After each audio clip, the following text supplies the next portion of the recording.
Bali magluluto tayo ngayon ng adobong balat. Bali madali lang tong adobong balat. Pagsasama-samahin lang natin itong lahat ng sangkap natin.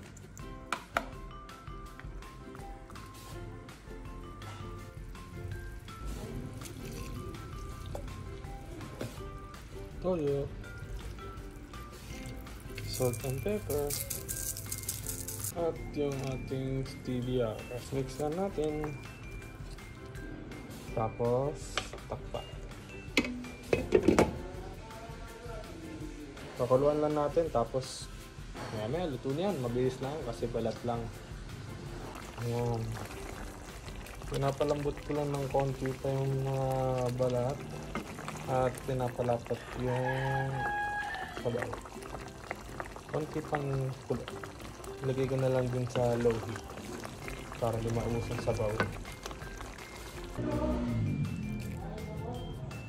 Konti pang lapot. Nagmukha na siyang paksiw, guys.